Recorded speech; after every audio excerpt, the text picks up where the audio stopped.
Et si un simple objet pouvait contenir toute la douleur d'une vie? Février 1947, en Bourgogne. Un père, René Vallon, marche seul sur une route gelée, tenant contre lui une petite chaussure d'enfant. 3 jours plus tôt, le train où voyageait sa fille de 7 ans a déraillé. Mais ce que personne ne savait alors, c'est que cet homme continuerait à marcher pendant 6 ans, convaincu que l'amour pouvait défier la mort. Et 50 ans plus tard, cette même chaussure réapparaîtrait sur le rebord d'une fenêtre d'orphelinat, soigneusement polie. Pourquoi? Et que cachait vraiment cette histoire d'un père qui refusait d'abandonner? Restez jusqu'à la fin.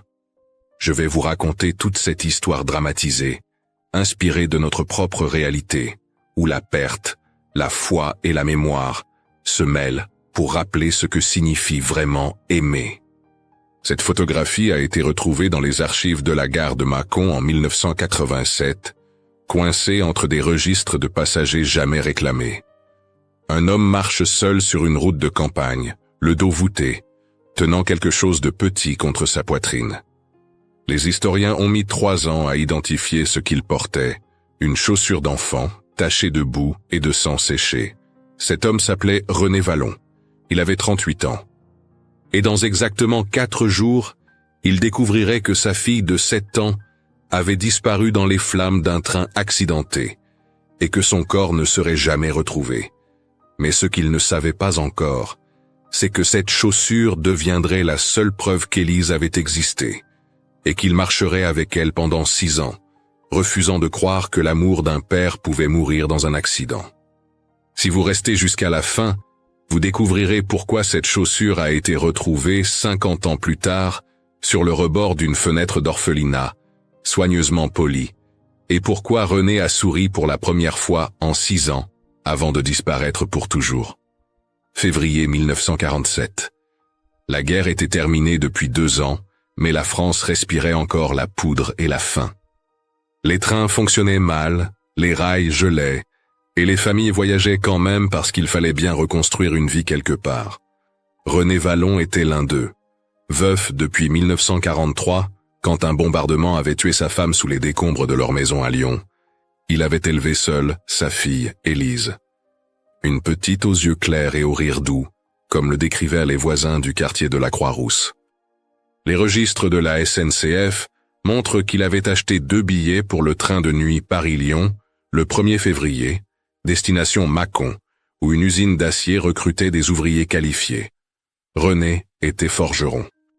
Ses mains calleuses savaient plier le métal, mais ce soir-là, elles serraient surtout la petite main d'Élise qui sautillait sur le quai en disant « Papa, j'aurai une nouvelle école. Est-ce qu'il y aura des fleurs jaunes comme à la maison ?»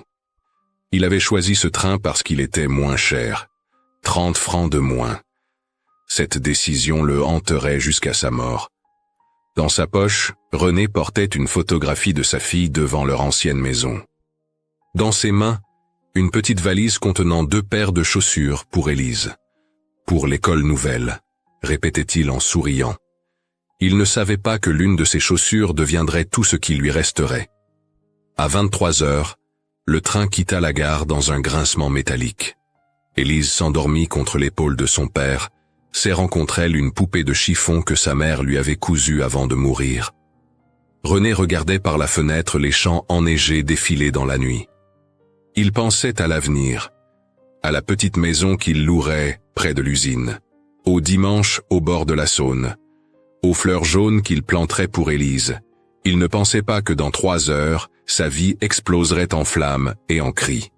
2 heures du matin. Près de Mâcon, les rails gelés craquèrent sous le poids du convoi. Les archives départementales de Saône-et-Loire ont documenté ce qui s'est passé ensuite. Le train dérailla dans un crissement d'acier tordu. 3 wagons prirent feu instantanément, et dans le chaos de la nuit glacée, les survivants coururent dans le brouillard en hurlant des noms que le vent emportait. René se réveilla éjecté du wagon, le visage en sang, les oreilles bourdonnantes. Il mit 5 secondes à réaliser où il était. Puis il hurla « Élise! Élise !» Il courut vers les flammes. Des mains le retinrent. Il les repoussa. Il fouilla les décombres pendant des heures, ses mains saignant sur le métal brûlant. criant le nom de sa fille jusqu'à ce que sa voix ne soit plus qu'un râle. Mais dans le chaos du feu et du brouillard, il ne trouva qu'une chose, coincée sous un siège arraché. Une petite chaussure en cuir marron, celle qu'il avait achetée 3 semaines plus tôt à Lyon. Elle était couverte de boue et de sang séché. Le lendemain matin, les gendarmes retrouvèrent René Vallon marchant seul sur la route de campagne, le visage noir de suie, tenant la chaussure contre sa poitrine comme on tient un nouveau-né. Quand ils tentèrent de le ramener vers le site de l'accident, il répéta seulement d'une voix cassée « Je dois la retrouver, je dois la retrouver ». Les registres officiels de la catastrophe indiquent 47 morts et 12 disparus. Le nom d'Élise Vallon figurait parmi les disparus. Son corps ne fut jamais identifié. Une partie des registres avait brûlé dans l'incendie de la gare de Lyon qui suivit l'accident, compliquant l'identification des victimes. Mais pour René, les registres ne voulaient rien dire. Si son corps n'avait pas été retrouvé, c'est qu'elle était vivante, quelque part, perdue, l'appelant. Pendant 3 jours, il refusa de quitter les environs de l'accident. Il dormait dans un fossé, scrutant chaque visage qui passait, demandant aux paysans « Avez-vous vu une petite fille ? 7 ans, yeux clairs, rire doux ?» Les gens secouèrent la tête, gênés, et s'éloignaient de cet homme qui sentait la fumée et le désespoir. Le 4e jour, un prêtre vint lui parler. « Monsieur Vallon, il faut accepter. Votre fille est avec Dieu maintenant. » René le regarda avec des yeux vides et dit « Si Dieu voulait ma fille, il n'avait qu'à prendre le père. » Puis il se leva, mit la chaussure dans sa veste et commença à marcher vers le sud. Ce que René ne savait pas, c'est que cette marche durerait 6 ans, qu'il perdrait 3 dents à cause de la malnutrition, 2 orteils à cause du gel et presque sa raison à cause du chagrin. Mais ce qu'il savait, au plus profond de son cœur brisé, c'est qu'un père ne peut pas abandonner son enfant, même si le monde entier lui dit qu'elle est morte. Et cette chaussure, qu'il nettoierait et polirait chaque soir comme une prière, deviendrait le symbole d'un amour qui refuse de mourir. Mais pour comprendre comment cette chaussure a fini sur le rebord d'une fenêtre d'orphelinat 6 ans plus tard, et pourquoi René a finalement souri en la déposant là, il faut revenir en arrière, 6 mois avant l'accident, quand René croyait encore aux fins heureuses. Août 1946, 6 mois avant la catastrophe. Lyon suffoquait sous un été sans pitié, et René Vallon transpirait dans sa petite forge du quartier de la Croix-Rousse. Élise jouait dehors avec les enfants du voisinage, et son rire traversait les murs comme une mélodie. C'était un bon jour. René martelait le fer en pensant que peut-être, il pourrait enfin tourner la page de la guerre. Sa femme, Marie, était morte 3 ans plus tôt. Un bombardement allié qui avait visé les voies ferrées, mais touché les maisons ouvrières à la place. Les archives municipales de Lyon recensent 112 civils tués ce jour-là, dont 27 femmes. Marie Vallon figurait sur cette liste. René l'avait cherchée pendant 2 jours sous les décombres. Quand il l'avait trouvée, Élise, alors âgée de 4 ans, pleurait dans les bras d'une voisine en demandant « Où est maman ? Pourquoi elle dort dans les pierres ?» René avait menti. Il avait dit « Maman est partie au ciel pour veiller sur toi. » Et chaque nuit depuis, il entendait la petite voix d'Élise pleurer en dormant. « Maman, reviens. » Être veuf et père seul dans la France de 1946, c'était porter 2 fardeaux. Les voisins le regardaient avec pitié. Les femmes du marché disaient « Ce pauvre homme, élever une fille tout seul, ce n'est pas naturel. » Mais René serrait les dents et continuait. Il tressait les cheveux d'Élise le matin, cuisinait des soupes avec les légumes qu'il pouvait trouver. Et le soir, il lui racontait des histoires où les papas étaient des héros et les petites filles des princesses. Mais la forge ne rapportait presque rien. Les gens n'avaient pas d'argent pour faire réparer leurs outils. Ils les rafistolaient eux-mêmes avec du fil de fer et de l'espoir. René avait des dettes. Le propriétaire de l'atelier menaçait de l'expulser. Et un matin de janvier 1947, une lettre arriva. Une usine d'acier près de Mâcon cherchait des forgerons qualifiés. Salaire décent, logement fourni, école pour les enfants. René lut la lettre 3 fois. Puis il regarda Élise qui dessinait sur le sol avec un bout de charbon. Elle dessinait toujours la même chose, une maison avec des fleurs jaunes devant, comme celle qu'ils avaient perdue. Ce soir-là, il lui dit « Ma chérie, et si on partait dans un nouvel endroit, avec une nouvelle maison et une nouvelle école ?»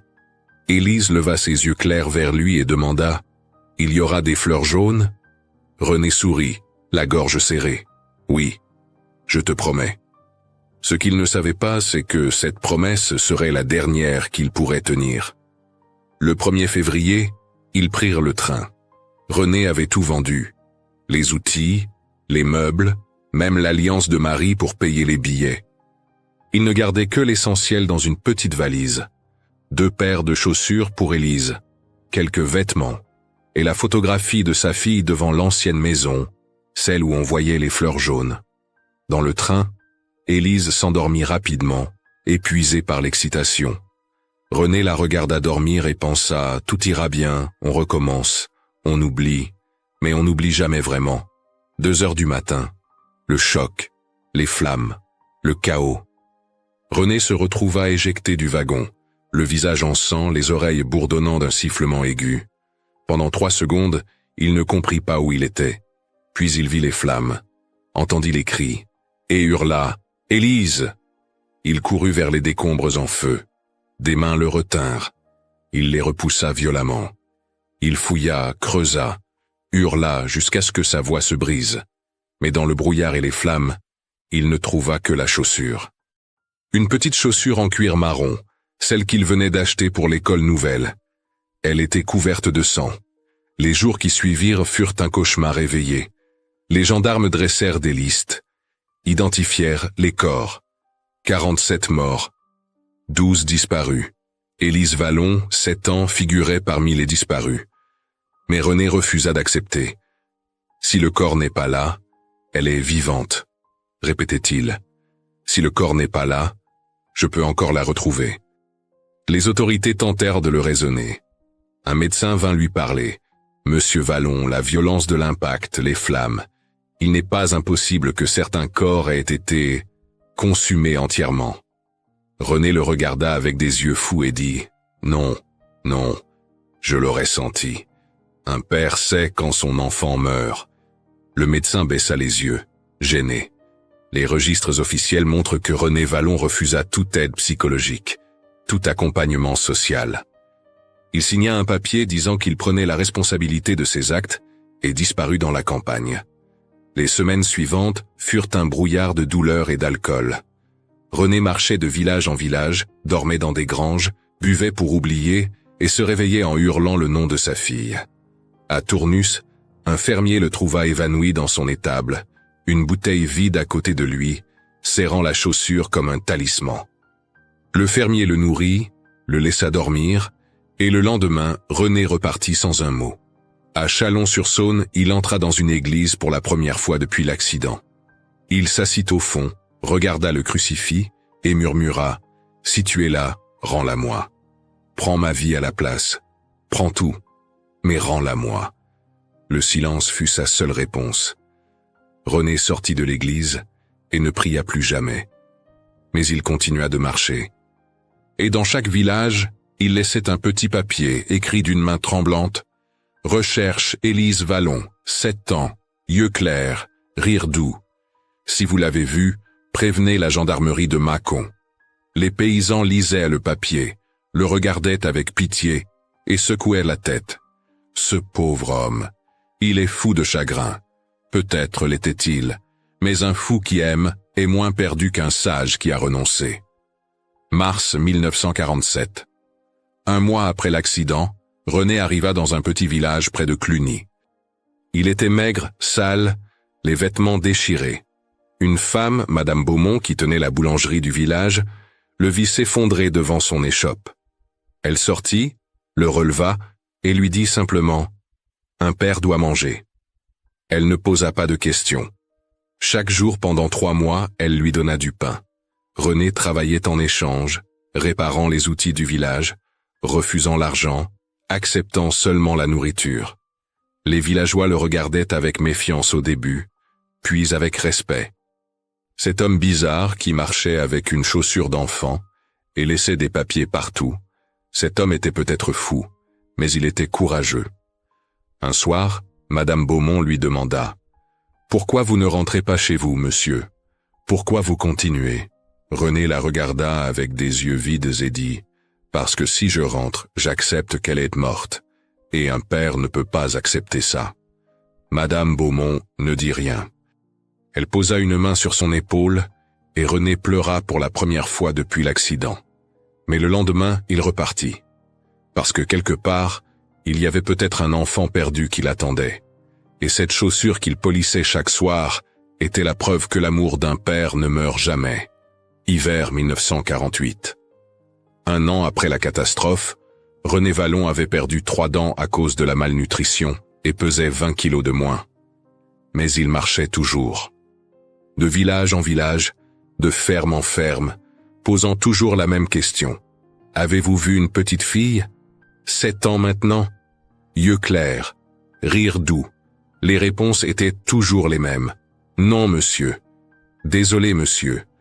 Vous devriez rentrer chez vous, monsieur. » Mais René n'avait plus de chez lui. Son chez lui était partout où Élise pourrait être. Cet hiver-là fut le plus rude que la région de Bourgogne ait connu depuis 20 ans. Les registres météorologiques montrent des températures descendant jusqu'à moins 18 degrés. René dormait dans des granges, parfois dans des fossés couverts de neige. Ses mains, autrefois puissantes de forgeron, étaient maintenant déformées par le froid et les engelures. Une nuit de janvier, près de Beaune, il s'endormit dans une cabane abandonnée. Le froid était si intense qu'il ne sentit pas ses pieds geler lentement. Le lendemain matin, un bûcheron le trouva inconscient, les lèvres bleues. Il le transporta chez le médecin du village qui, après examen, dut amputer 2 orteils du pied gauche. René se réveilla en hurlant. Pas de douleur, mais de terreur. Et si je ne peux plus marcher? Comment je la retrouverai si je ne peux plus marcher? Le médecin, un vieil homme qui avait vu la guerre, lui dit doucement. « Monsieur Vallon, il faut arrêter. Votre fille, elle n'est plus. » René le regarda avec une haine froide et dit « Vous ne savez rien, rien. » 2 semaines plus tard, dès qu'il put remettre une chaussure, il repartit. Sa démarche était désormais claudicante, mais il marchait, parce qu'un père qui s'arrête est un père qui abandonne. Printemps 1949. René arriva à Dijon. Dans un orphelinat de la ville, on lui dit qu'une petite fille correspondant à la description d'Élise avait été accueillie après l'accident de train. Le cœur de René explosa. Il courut vers l'orphelinat, les mains tremblantes, incapable de respirer. Une religieuse le conduisit vers une salle où des enfants jouaient, et là, assise près d'une fenêtre, il vit une petite fille blonde, yeux clairs, environ 8 ans. René s'effondra à genoux. « Élise, Élise, mon bébé. » La petite fille se retourna. Elle le regarda avec des yeux vides, et dit « Je ne vous connais pas, monsieur. » La religieuse posa une main sur l'épaule de René. « Monsieur, cette enfant s'appelle Jeanne. Elle est ici depuis 3 ans. Ses parents sont morts pendant la guerre. » René fixa la petite fille. Les mêmes yeux, la même couleur de cheveux. Mais ce n'était pas elle. Ce n'était pas son rire. Ce n'était pas son odeur. Un père reconnaît son enfant. Toujours. Il sortit de l'orphelinat et s'assit sur les marches. Il pleura pendant 1 heure. Puis il se leva et continua de marcher. Cette scène se répéta 3 fois. 3 fois, on lui signala une petite fille. 3 fois, il courut avec l'espoir fou que c'était elle. 3 fois, ce n'était pas elle. À chaque fois, une partie de lui mourait, mais une autre partie refusait d'abandonner. Été 1950. René avait maintenant 41 ans, mais en paraissait 60.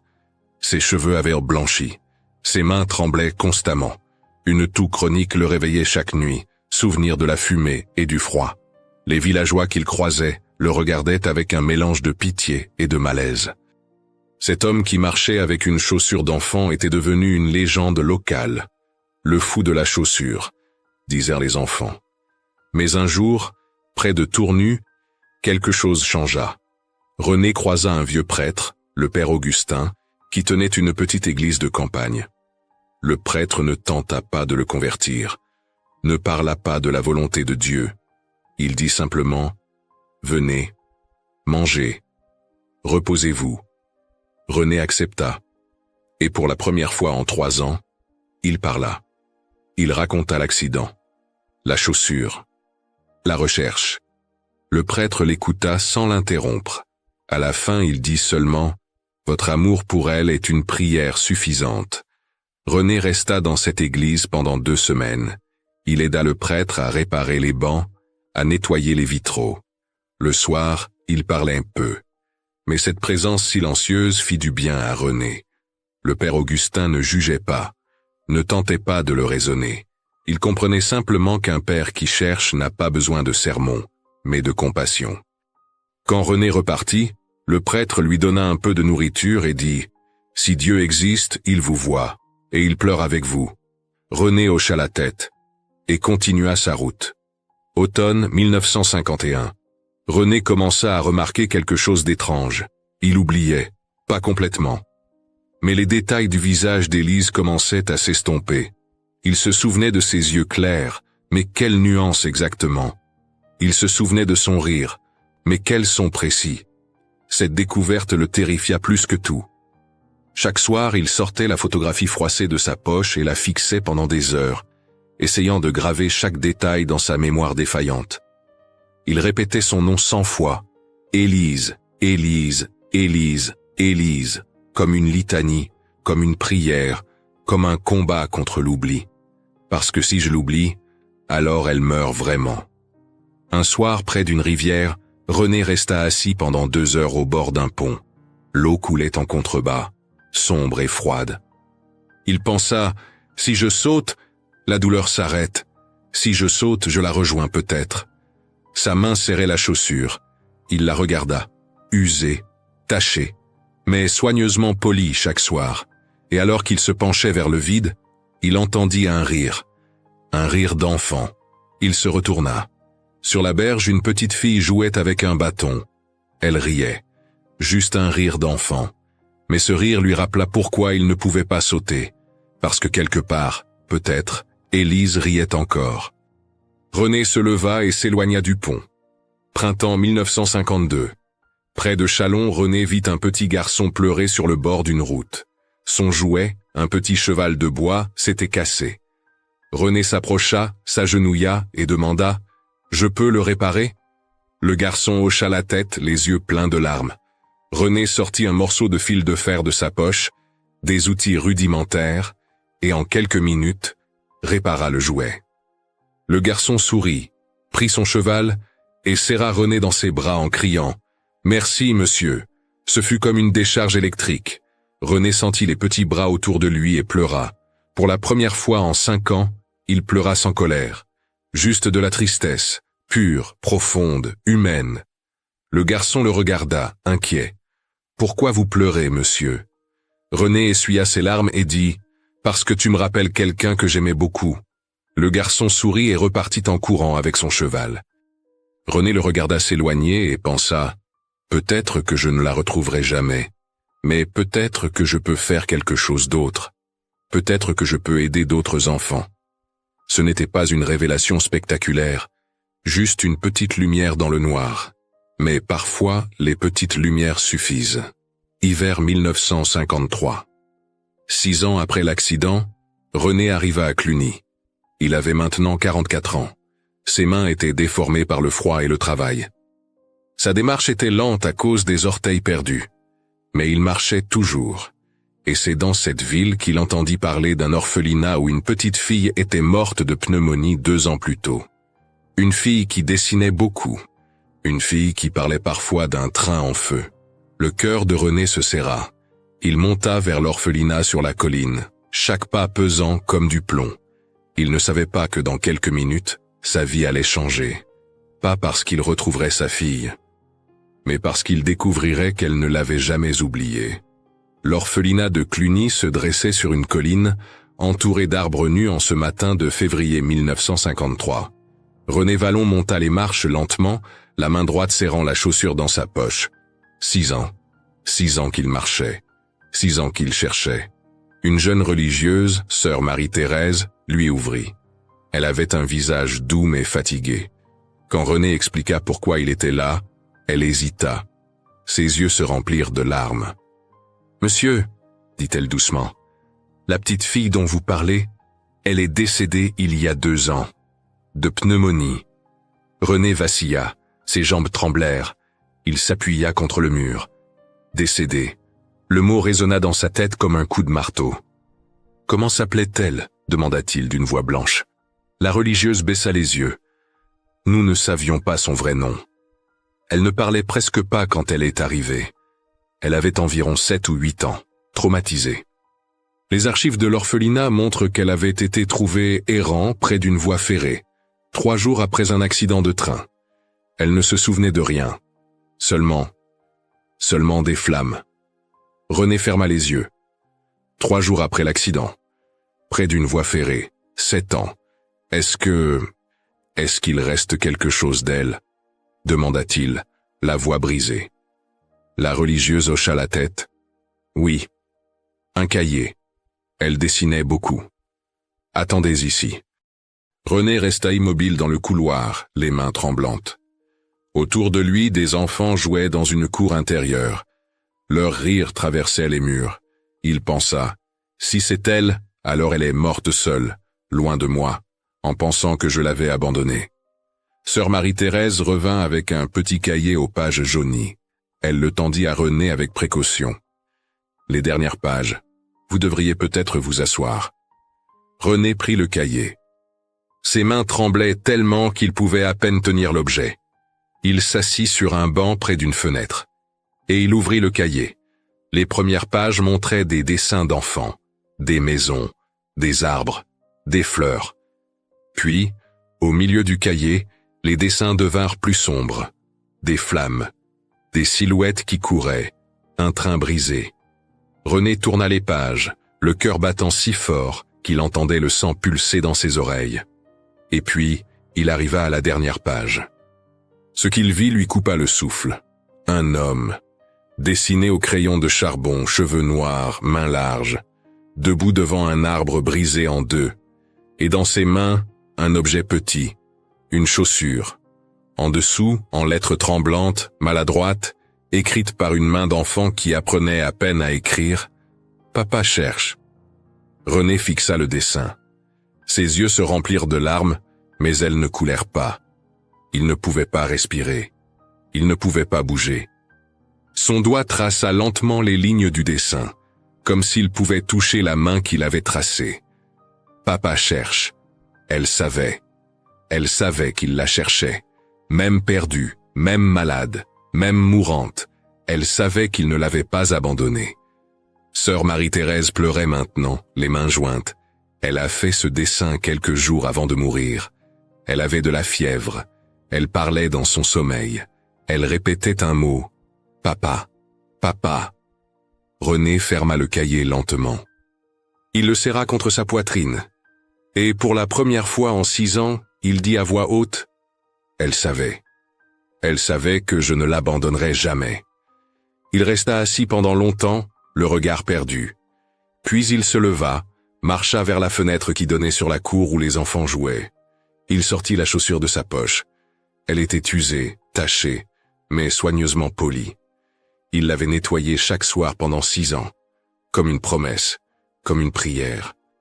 Lentement, avec une tendresse infinie, il déposa la chaussure sur le rebord de la fenêtre, tourné vers la cour, vers les enfants qui riaient.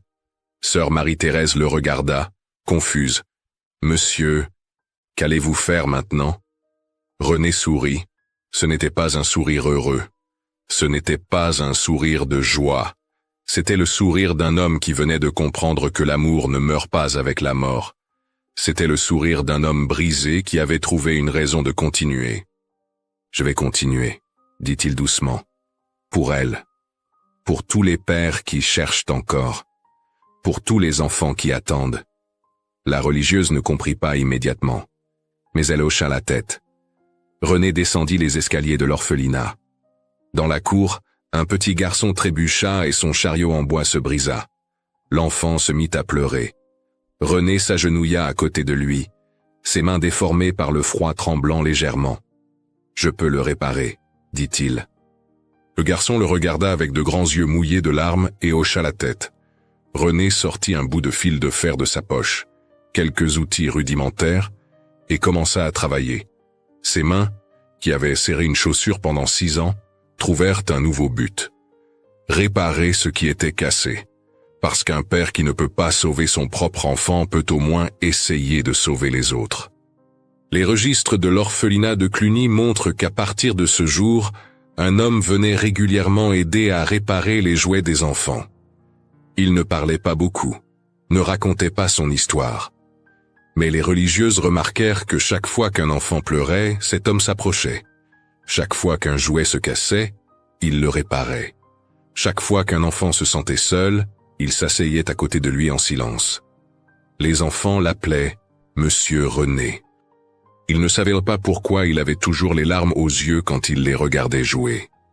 Ils ne savaient pas qu'à travers eux, il voyait le fantôme d'une petite fille aux yeux clairs et au rire doux. Mais ils savaient qu'il était bon. Et pour des enfants orphelins, c'était suffisant. René resta à Cluny pendant plusieurs mois. Il dormait dans une petite remise que les religieuses lui prêtaient. Il mangeait peu, travaillait beaucoup. Et chaque soir, avant de dormir, il regardait par la fenêtre de l'orphelinat où la petite chaussure reposait sur le rebord. Un souvenir, une promesse tenue, un amour qui refusait de mourir. Printemps 1954. René quitta Cluny. Pas par envie de partir, mais parce qu'il sentait qu'il devait continuer à marcher. Les religieuses lui demandèrent de rester, mais il secoua la tête. Il y a d'autres enfants ailleurs, d'autres jouets cassés, d'autres pères qui cherchent. Il partit un matin tôt, sans dire au revoir. Mais sur le rebord de la fenêtre, la chaussure restait. Un symbole, un message silencieux à tous les parents qui avaient perdu. Votre amour ne meurt jamais. René marcha vers le sud, vers la Saône. Et c'est là, au bord de cette rivière tranquille, qu'il trouva finalement une forme de paix. Pas une paix joyeuse, pas une paix sans douleur, mais une paix humaine.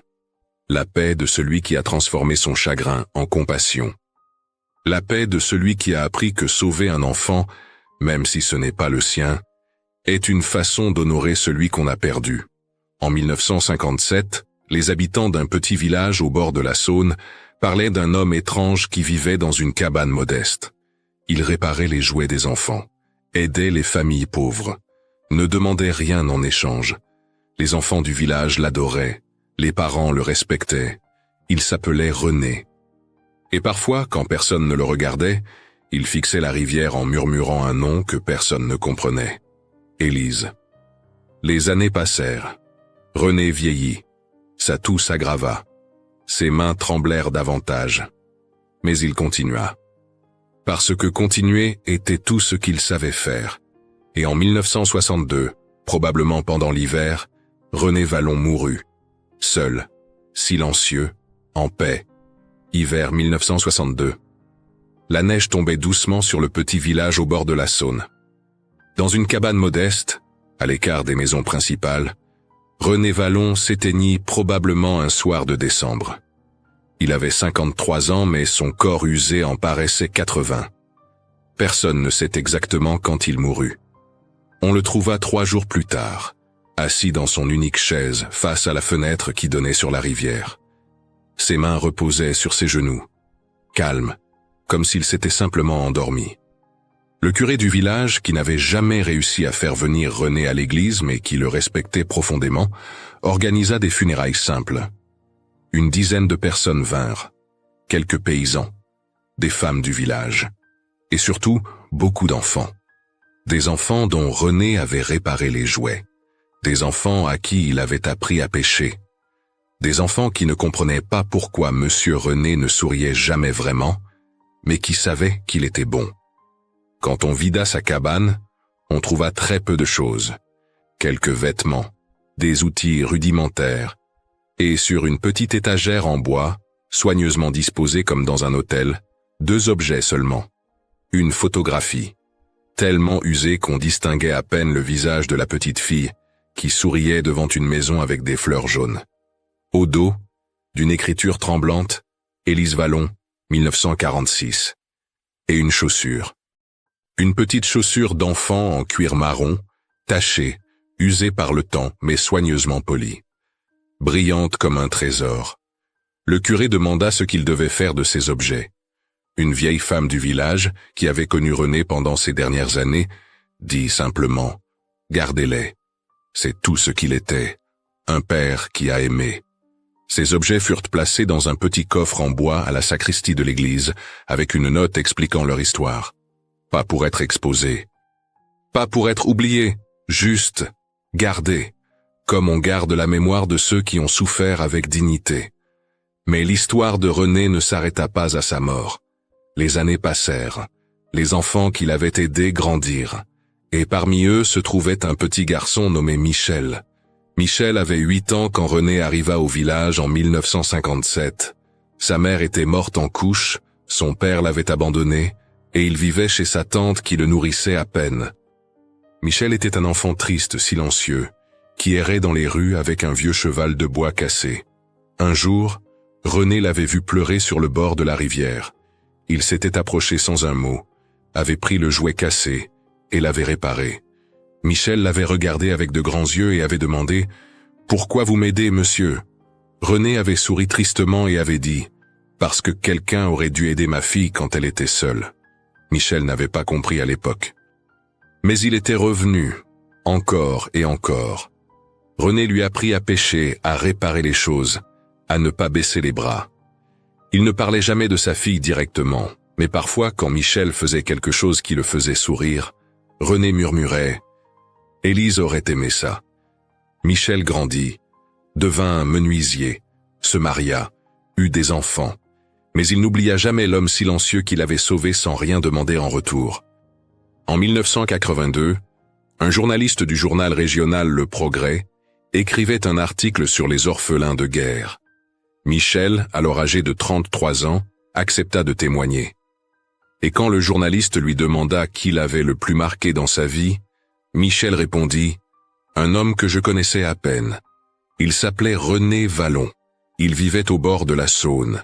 Il réparait tout ce qui était cassé, sauf son propre cœur. » Le journaliste demanda « Qu'est-ce qu'il vous a appris ?» Michel réfléchit longtemps avant de répondre. Il m'a appris qu'aimer quelqu'un ne s'arrête pas à la mort, que perdre ne signifie pas abandonner, et que parfois, la façon d'honorer ceux qu'on a perdus, c'est d'aider ceux qui sont encore là. Cette interview fut publiée. Quelques personnes la lurent, puis elle fut oubliée dans les archives du journal, mais les mots restèrent vrais. En 1995, l'église du village fut rénovée. En vidant la sacristie, un jeune prêtre trouva le petit coffre en bois contenant la photographie et la chaussure. Il lut la note explicative et fut touché par l'histoire. Il contacta les archives départementales pour en savoir plus sur René Vallon. C'est ainsi qu'on retrouva les registres de l'accident de train de 1947, les listes des disparus, le nom d'Élise Vallon. Et cette photographie prise quelques jours après la catastrophe, retrouvée dans les archives de la gare de Mâcon, un homme marchant seul sur une route, tenant quelque chose de petit contre sa poitrine. Cette photo, personne ne savait qui l'avait prise. Un journaliste de l'époque, probablement, ou un gendarme qui documentait les suites de l'accident. Mais elle était là, preuve silencieuse d'un amour qui refusait de mourir. Le jeune prêtre voulut organiser une exposition, raconter l'histoire. Mais en relisant la note laissée par son prédécesseur, il changea d'avis. La note disait « Cet homme n'a pas vécu pour la gloire, il a vécu pour l'amour. Respectons cela. » Alors le coffre fut replacé dans la sacristie. La photographie et la chaussure restèrent là, dans la pénombre, visitées seulement par ceux qui connaissaient l'histoire. Pas de musée, pas d'exposition. Juste une mémoire silencieuse. Parce que certaines histoires n'ont pas besoin de projecteurs. Elles brillent dans le noir. Aujourd'hui, si vous allez dans ce petit village au bord de la Saône, vous ne trouverez pas de plaque commémorative, pas de statue, pas de monument, juste une petite église où, dans la sacristie, repose un coffre en bois. Et si vous demandez au prêtre, il vous racontera peut-être l'histoire de René Vallon, le père qui a marché pendant 6 ans avec la chaussure de sa fille, l'homme qui a transformé son chagrin en compassion. Le héros silencieux qui n'a jamais retrouvé son enfant, mais qui en a sauvé des dizaines d'autres. Michel, maintenant âgé de 74 ans, vit toujours dans le village. Il a 3 enfants et 7 petits-enfants. Et chaque année, le jour anniversaire de la mort de René, il emmène ses petits-enfants au bord de la Saône, à l'endroit où se trouvait la cabane. Il leur dit « Ici vivait un homme qui m'a appris que l'amour est plus fort que la mort. Qu'un père ne cesse jamais d'être un père, même quand son enfant n'est plus là. Les enfants ne comprennent pas toujours, mais ils écoutent, et peut-être qu'un jour ils comprendront que la véritable force n'est pas de ne jamais tomber, c'est de continuer à se lever, que la véritable victoire n'est pas de gagner, c'est de ne jamais abandonner ce en quoi on croit, et que l'amour, le vrai, ne meurt jamais. Il se transforme, il se transmet, il devient autre chose. René Vallon n'a jamais retrouvé sa fille, mais à travers les enfants qu'il a aidés, à travers Michel qui transmet son histoire, à travers cette photographie et cette chaussure qui repose dans une sacristie silencieuse, Élise vit encore. Pas de la façon dont René l'espérait, mais de la seule façon dont l'amour peut survivre à la mort, en se multipliant. Chaque jouet réparé était une prière. Chaque enfant aidé était Élise vivante à travers lui. Chaque geste de bonté était une victoire contre le désespoir. René ne l'a pas retrouvé dans cette vie, mais il ne l'a jamais abandonné non plus. Et peut-être que c'est là la plus grande forme d'amour. Continuer à aimer même quand il n'y a plus d'espoir. Continuer à chercher même quand tout le monde dit d'arrêter. Continuer à vivre même quand on voudrait mourir. Parce qu'un père, un vrai, ne renonce jamais. La photographie de l'homme marchant avec la chaussure, celle qui a été retrouvée dans les archives, n'est pas exposée dans un musée. Elle reste dans le coffre, avec la chaussure et la photo d'Élise. Un ensemble. Une histoire complète. Un amour immortalisé non par sa réussite mais par sa persévérance.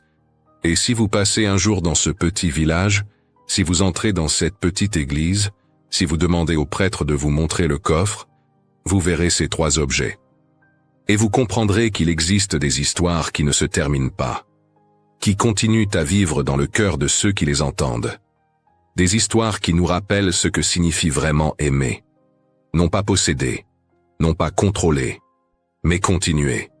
Toujours continuer. Même quand tout est perdu. Surtout quand tout est perdu. Car c'est dans ces moments-là que l'amour révèle sa vraie nature. Indestructible. Éternel. Humain. René Vallon l'a compris. Et maintenant, vous aussi. Cette histoire fictionnelle, inspirée par les réalités silencieuses de l'après-guerre, nous rappelle qu'aimer, c'est parfois continuer à marcher même quand tout semble perdu. Que la force d'un cœur ne se mesure pas à sa victoire, mais à sa capacité à ne jamais cesser d'espérer. René n'a pas retrouvé sa fille, mais il a trouvé un sens. Réparer ce que la vie avait brisé. Et peut-être que c'est cela, au fond, la vraie forme d'amour, celle qui survit au temps, à la mort et au silence. Et vous, avez-vous déjà vu quelqu'un continuer à aimer malgré l'absence? Pensez-vous qu'on peut guérir en aidant les autres? Quelle trace laisse un parent quand il transforme sa douleur en bonté? Écrivez dans les commentaires le mot « espoir » pour nous montrer que vous êtes restés jusqu'à la fin. Dites-nous aussi de quelle ville vous nous regardez. Et si vous le souhaitez, partagez une histoire ancienne de votre famille, un souvenir transmis par vos grands-parents ou un geste d'amour que le monde a peut-être oublié. Il pourrait inspirer notre prochaine histoire. Merci d'avoir regardé, d'avoir ressenti, et de faire vivre avec nous la mémoire de ceux qui ont aimé en silence. Abonnez-vous à la chaîne, aimez la vidéo, activez la cloche, et partagez cette histoire autour de vous. Et surtout, ne partez pas sans découvrir le prochain récit qui vous attend juste après ce générique. Avant de commencer, abonnez-vous à la chaîne, laissez un j'aime si ces histoires humaines vous touchent, et dites-nous de quelle ville vous nous regardez. Votre présence ici aide à faire vivre ces récits de compassion et de mémoire. Des histoires qui nous rappellent que même dans la douleur, il reste toujours une trace d'amour.